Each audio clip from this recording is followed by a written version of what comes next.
Welcome back, guys. So let's recap what happened last week before we get into this week. So last week we took our homegrown deck list of Chimera Control. I'm sure there's similar ones out there, but I didn't look anything up. I literally did this by myself, so I'm quite happy with that. And the deck performed to how we wanted it. It took all 3 games we had to a grind game, all the way to game 3. It was just unfortunate that around 2 and round 3 opponents were able to recur their resources and build their boards faster than what we could in the end. So we did only go 1-2 last week, but the deck did what it needed to do. Okay, so there you saw what happened last week. So the deck did what we wanted it to do. It was just, at the end of the day, consistency was pretty good. I do think there's some tweaks that can be made, and we will look into making that. However, like I said, I'm not going to Yu-Gi-Oh this week. Actually, I don't know if I've said that or not yet on this platform, but on TikTok, I'm not going to Yu-Gi-Oh this week because it falls on Mother's Day. So my partner is going out with her mum, and I am on daddy duties for the day. As such, I am going to be getting some testing in against my son. He is here this weekend, where I am trying out at the Invoked Kashtira Azumina, just to see how I get on with the Azumina instead of the Dogmatica engine. But also, the main part of this video this week is going to be this. We are going to fill this 4-pocket binder, or maybe not fill it, but we're going to create our trade folder. We have our other folders just down here for now. We have tins and card sleeves and all sorts kind of everywhere at the moment. But my current trade folder is basically, for a lack of a better word, a bit shit. This is a current trade folder. These are all QCRs, which is nice. And there's some nice cards in here that's worth a little bit, like this and this. But yeah, Mermails are gaining popularity. But then as you go in, you see it's just kind of filled with bulk hollows, to put it simply. Cards that no one wants, like who the fuck wants a Cyberblader in 2025. So as such, I'm going to go through my other folders. I'm going to be quite brutal about what decks I want to play and what I'm building and what I'm collecting towards. Like, for example, I bought some quite high rarity Cyber Dragon stuff to make and build Cyber Dragon, and then not pick up the rest of the deck, and as such I've not built or played Cyber Dragon. So maybe that stuff I can put in the trade folder, maybe that stuff I can get listed on eBay as well. Try and get some money back to recur, so I can actually invest it into cards, decks and engines and stuff like that I actually want to play. But yeah, so that's kind of the idea. I'm going to go through that process with you and then make the trade binder. And then, like I said, you'll get some B-roll of testing with Corey. But I will catch you guys there. But first, before we do all of that, we need to get a coffee and some breakfast. So enjoy this little cooking bit.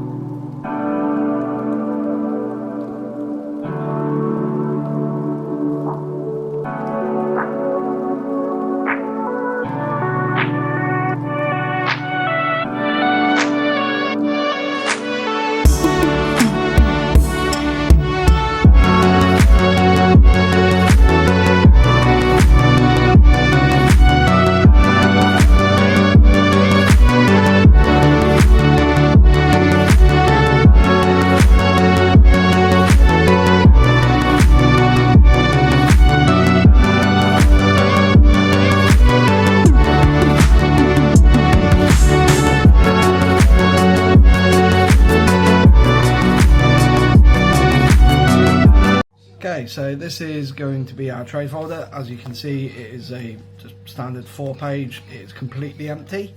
I don't know if we're going to fill it or not, but let's go through my collections. Let's go through, just my shit basically, and see what sort of trades we can assemble, because there are some cards coming out soon that I am interested in.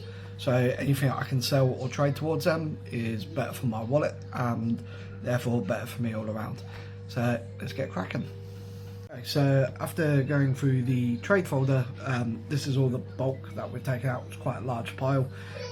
So this is the dedicated deck core folder, which we are now going to go through. Corey's pricing stuff up for me as we go, to see if there's any decks that I've started to gather the core for, which I'm just not interested in playing, or realistically have no will to play. And I know there's at least one in here, which is Cyber Dragon, which I mentioned earlier, I believe. Oh no, sorry, this is Staples. So this folder is fine because, you know, I'm not getting rid of any of my staples. Grab the wrong folder, that's always fun. This is the decor folder.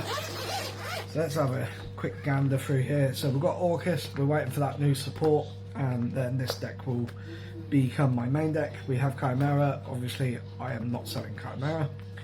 Shadows is something I am building and I am very happy to keep.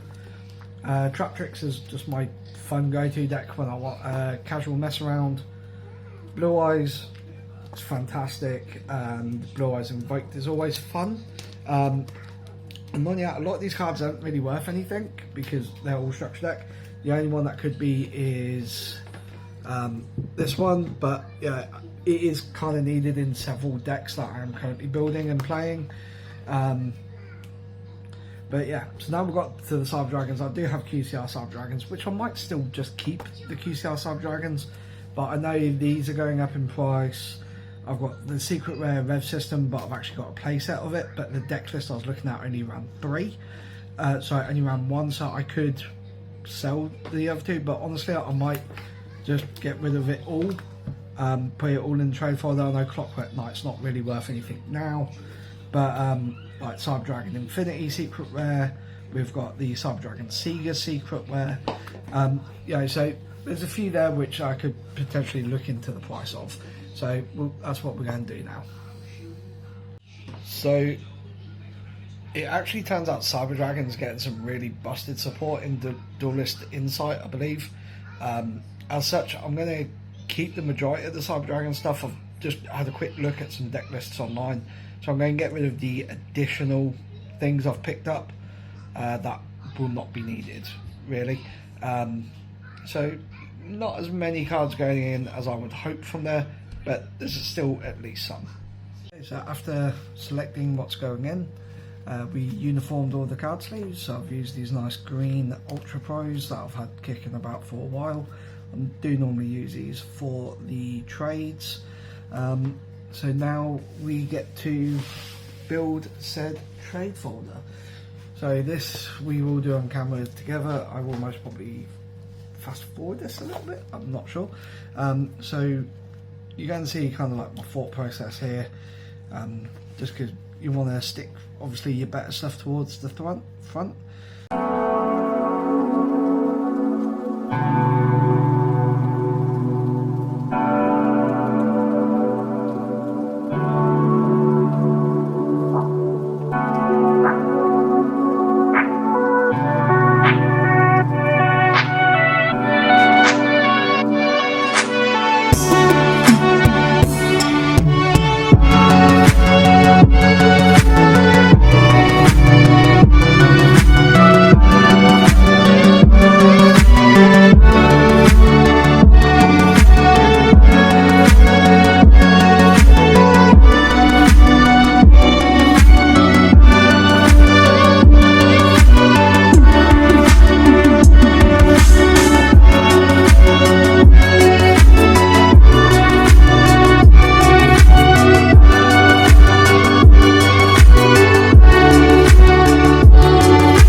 Okay, so as promised, here's a little practice game against Corey. I'm on the Invoked Kashtira Azamina list that we've built, and Corey is of course on his Tenny Sword Soul. We run the dice roll and start off by summoning Kashtira Fenrir, not choosing to activate the effect at this stage, but activating the Deception, ditching the second copy of Ash Blossom that we had in hand to go ahead and search for the Hallowed Azamina. Now, the reason I did it this way instead of just activating Fenrir is because if Corey has Droll in his hand, then we get Drolled after searching the Hallowed, not beforehand. While we had deck in hand though, we did go ahead and search for a copy of Unicorn using the Fenrir, but we used the Hallowed, sending the Deception to go into Musalago. Musalago here will now trigger to allow us to search for a Sinful Spoil or Azamina card. So we go ahead and we search for the Wanted, the Seeker of the Sinful Spoils, and then we link both of our monsters off into the Invoked of Madness. So now if a fusion monster is summoned to the field, I can discard a card and add a copy of Invocation. So now we activate the Hallowed and chain the Wanted, which Corey then does go ahead with the Imperm on the Invoked Madness. But so we search for which off the Wanted, and then we summon the Sylvia. So I don't know why I had a little mind block there, but we go ahead, use the effects I wanted to put Deception on the bottom of the deck and draw a card. So from here we did draw the Effect Veiler, which is okay. We ditched the Unicorn that we added off the Fenrir in order to summon Witch, and then used the Witch just to reset that Deception off the bottom of the deck. We go ahead and flip the Deception face up, just so if a monster leaves the field while we control an Azamina monster, our opponent is burnt for 1500 and we gain 1500. Then we go ahead and put the Witch and the Invoked into the Rabbit, and use the Rabbit to search for the Angel statue, which is then set. So at this stage, as far as what Corey knows, what we have is the Omni Negate, followed up with the Special Summon Negation, and obviously he does not know we have an Effect Veiler in hand or what our face down card is. So Corey starts off with the Ashuna, links it off into the Monk, and then plays the Adhara. All of these so far are special summons. He goes ahead and activates the Ashuna to special summon from deck, which we go ahead and negate that with the Angel statue, just purely and simply because we know that is going to be the Fashuda to force the Omni Negate mounts. He then goes ahead and summons the Mayo. We choose to use the Effect Veiler over the Omni Negate, and the reason why that is because the Omni Negate can negate anything, not just a monster, and I feel that could be more beneficial. So from here he activates the Adhara to shuffle back to add the Ashuna back to hand. Then he links off the Moye into another Monk. Into Shaman. We go ahead. We go ahead and activate the Imperm on the Shaman. Then he puts the Shaman and the Monk into the Link 3. I'll be perfectly honest with you, I cannot remember what that thing's called, but basically it can pop cards up to the normal monsters he has on field or in grave. So therefore we use the Omni Negate on that. He then attempted to activate Emergence. We used the Ash, what we had in hand. We then passes back to us after punching into the Rabbit for some damage, but being an illusion can't be destroyed. We activate the Hallowed, tile it back to hand, shuffling back the Omni Negate.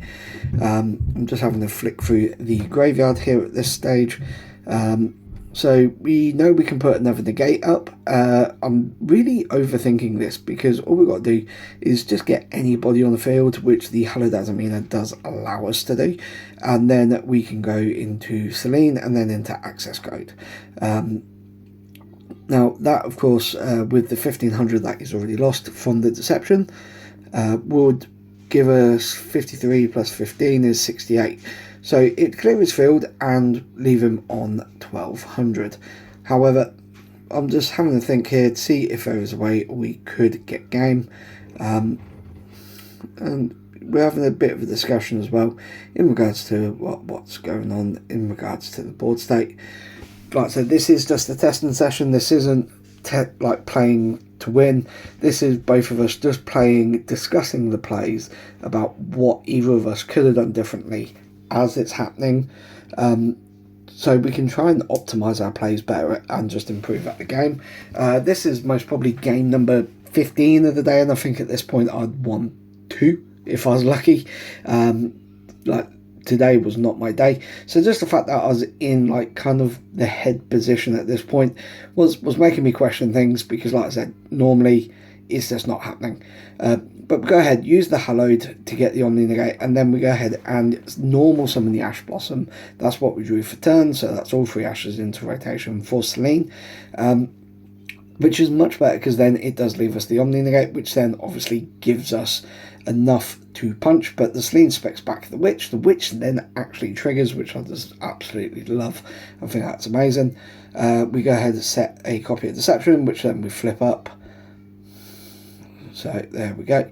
And I was going between Deception and Wanted, but Deception is arguably the better call, because now we got access code here. Access code target Selene, so gain 3k. We banish one, bopping his monster. As I explained, it goes to grave, not banished, but obviously then Deception would trigger, burning him for 1500 more, because I control an Azumina monster, and the monster he controls has left the field, and then we can swing for game. So that is game 1. We did win the dice roll, which put us in a nice position. However, like I said, during testing, it didn't make a difference. Corey was beating me, like I said, 80% of the time. So, as they call it, stream of luck. The camera goes on, we win the dice roll, which I think is only like the second dice roll we won of the day, and we took game 1. And because it is testing, we are not siding, we are getting the practice in for what would happen if we lost the dice roll, just to, you know, keep us on our toes a little bit as well. So there is our starting hand. We've got 2 negations and pretty much full combo in hand as well, which is very nice. Corey starts off with the Ashuna, linking it into Monk, then activating the Atara to summon that to the field. Then he goes ahead and activates the Ashuna, banishing itself because it controls Monk, to special summon a Tenny from deck. So here he goes ahead and special summons into the Fushida, and then he links off, synchros off into the new Tenny Synchro, which would have grabbed him a field spell, which in his deck is Necro Valley, which does fuck us over. He then normal summons the Moye. We go ahead and imp him. He then activates the Emergence, searching for the new Tenny monster, main deck one, which allows him special summon if he controls a worm monster. So he goes ahead, summons that, and then here he has a chain here, so chain 1, mandatory chain 1, the new Tenny monster, where he can pay life points to get a extra deck monster with that link rating of how many life points he pays per 1000. Then of course he can draw a card off the Moye and then get the dedicated search off the Chichao. Then from here he uses the level 6 one, whose name always escapes me, discards the Ashuna he adds back to then go into Sinister Sovereign. So it's an uphill battle from the get-go. We go ahead and activate the Planet Pathfinder to begin with. He uses Sinister Sovereign to banish it and burn us for 12, and because it banishes on activation, we do not get the search. We go ahead though and search Defender. He uses Sinister Sovereign yet again and banishes it, burns for another 1200. We go ahead normal summon the Alistair, and he does negate with the Chichao, which then we give up for Witch. At this point we have played through the majority of his negates, but he targets Witch to get a token. So while he controls a normal monster, we go ahead activate the Hallowed Azumina, and he just saw me flip him off there. We go ahead and activate the Hallowed Azumina, giving up the Witch, and it is met with the Ash. So yeah, he literally had a negate or some form of interruption for every card we had. So yeah, that deserves a little flip off, and I made sure that the camera caught it as well, because why the fuck not. Now it is the game 3, we are going first, and wow, what a hand. We've opened up pretty much all of our traps, and we're kind of relying on Corey having no hand traps. We normal summon the Alistair and it goes through, which is absolutely amazing, but then he draws us, and he drew me so many times over the weekend, like honestly I am raging at draw. But we link off Alistair into the Artemis, which puts us straight into a Mechaba, which is always nice. We link off, we banish both, because that's what you do. We go into the Mechaba, we activate the Invocation, shuffling it back into the deck to add Alistair back to hand from our banish pile. Now, unfortunately, there's not a whole lot more we can do here, so we set 3, being 1 Angel Statue and 2 Imperms, and pass. Now, we do have a Bestial in hand, so we either got 2 Monster Negates and a Special Summon Negate, or along with a Bestial, or we've got 3 Monster Negates and a Special Summon Negate. And just kind of hoping that Corey's hand isn't that stacked, because Sword Soul actually goes off pretty quick if you're not careful. So he goes ahead, activates Desires. We go ahead and chain the Angel Statue just to get that out on the field. I need to start remembering doing that on the standby phase. He goes ahead, specs the Ashuna, links it off into the Monk. On the summon of the Monk, though, we do banish the Ashuna for the Bestial. Now, the reason why I did that is because I don't want to fuck around with Fashuda. As soon as Fashuda hits that graveyard, that is my monster negate. And he would have 100% got there. He would have activated that at that stage. And that's done. And we did have the Alistair in hand for the monster negate still, which we used on his level 6, which negate and banished. Then he went ahead, normal summon the Moye, which was met with the Imperm. He is now linked off the Moye and his Monk into Shaman. He's activating Shaman to discard to special summon. We go ahead and activate the sorry, I didn't give him chance. On the summon, we activate the Bestial, giving up a light or dark in order to banish the monster that he special summoned. Corey had no choice but to pass back. He's on a complete and utter open field. We go ahead and activate Wanted to get Witch, and then he trolls us. So again, at this point, I decided it's not worth summoning the Witch. It's better to keep the Omni Negate for the it's better to keep the Omni Negate going for the Mechaba. Then, so we swing for both, inflicting 5k. Corey pass turn. Corey draws Emergence. He goes ahead, normal summons Taya, and we just show him the Imperm. Like, it's just like bang, there's the Imperm. We're keeping all of that Omni Negate. He goes ahead and activates his Necro Valley, just punches his monster.